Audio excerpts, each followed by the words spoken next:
it may be true, as poet John Donne wrote, that no man is an island, the same can't be said for the national park our Connor Knighton is off to on the trail.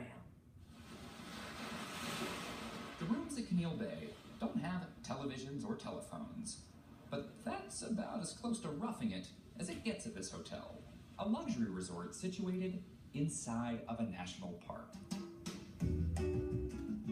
Guests enjoy access to pristine beaches, tropical cocktails, and sunset cruises. At night, there's fine dining under coral chandeliers or out under the stars. And if you're wondering, how did a national park end up with a resort that feels like the kind of place a Rockefeller would stay? Well, it's because Caneel Bay is actually the kind of place a Rockefeller would build. In 1952, Lawrence Rockefeller landed on this stretch of St. John, the smallest of the three main U.S. Virgin Islands. He thought this was one of the most beautiful places he'd ever seen. So he bought it. A lot, at least. It's good to be a Rockefeller. Lawrence was the grandson of John D. Rockefeller, founder of Standard Oil. His father, John D. Rockefeller Jr., used some of the family fortune to purchase land to expand Grand Teton National Park and create Acadia National Park, where I began this year-long journey.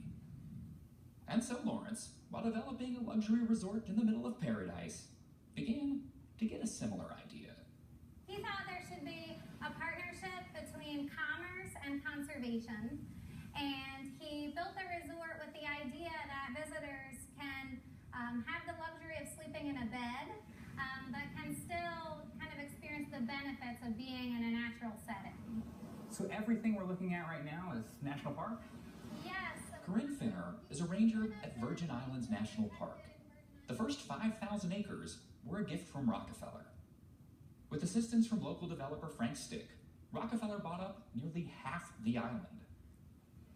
At a picnic on December 1st, 1956, he handed over the land to the federal government, with one condition, that he would still be allowed to run Caneel Bay.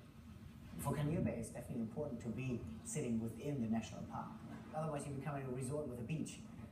Nikolai Hotze is the general manager of Caneel, where the setting remains the selling point. Rockefeller designed the hotel as one of the country's first eco-resorts. The lighting is low, the buildings are unobtrusive. The water is protected, and so when you go snorkeling here, you will see it. It's protected.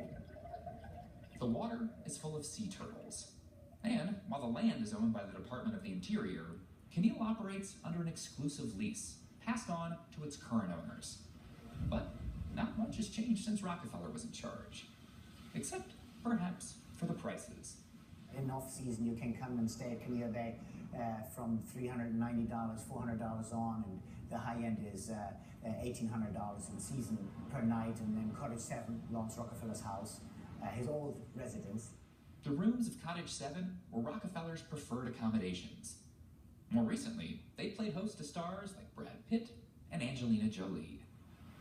In a way, it was this hotel that kept the island from becoming a bunch of hotels. Sitting on the edge of St. John, you can look across and see St. Thomas, and the difference is striking. On nearby St. Thomas, development runs wild. But thanks to this chance visit by a New York billionaire, today, nearly 2/3 of St. John is a national park. It's the Virgin Island that remained virgin. A paradise protected.